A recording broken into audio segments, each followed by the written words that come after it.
My name is Ryan, and if you know me now, you know me as the guy who doesn't go camping anymore. The guy who won't touch old books. The guy who sleeps with every single light on in the house. People think I'm paranoid. Maybe I am. But once you've heard what I heard, seen what I saw, in that cabin, in those woods, it'd be the perfect weekend. 4 of us. Me, my girlfriend, Dana, my college buddy, Marco, and his girlfriend, Tess. We'd rented a cabin up in the mountains for 3 nights. No Wi-Fi, no signal, just trees and silence and cold air.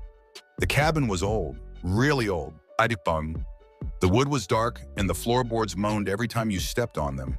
But we didn't care. We were 23. Nothing scares you at 23. The first night was fine.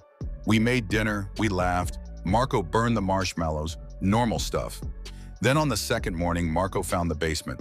It wasn't on the rental listing. There was just a small door near the back of the kitchen, half hidden behind a shelf. Marco thought it was a pantry.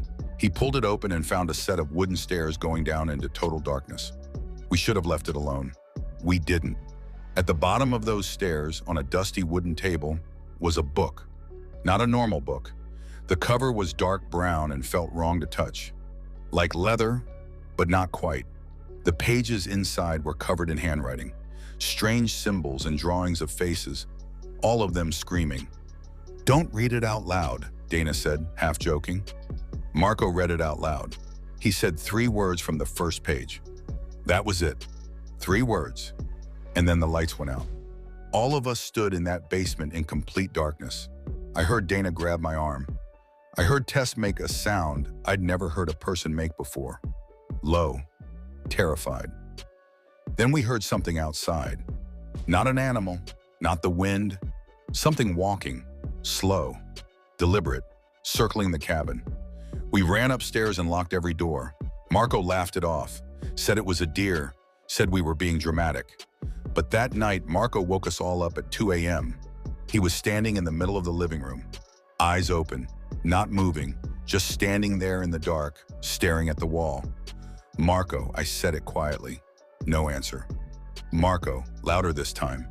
He turned his head, slowly, and smiled. And I knew right then that whoever was smiling at me was not my friend. I grabbed Dana and Tess and we locked ourselves in the bedroom. We heard Marco for the rest of the night. Walking, stopping, walking again, sometimes right outside our door.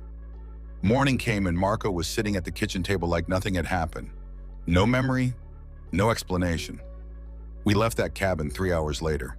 We never spoke about what was in that basement. To this day, I don't know what Marco read.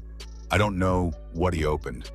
But I know something came in through that door, and I'm not sure it ever left. How many people have walked into a place like that and never walked back out?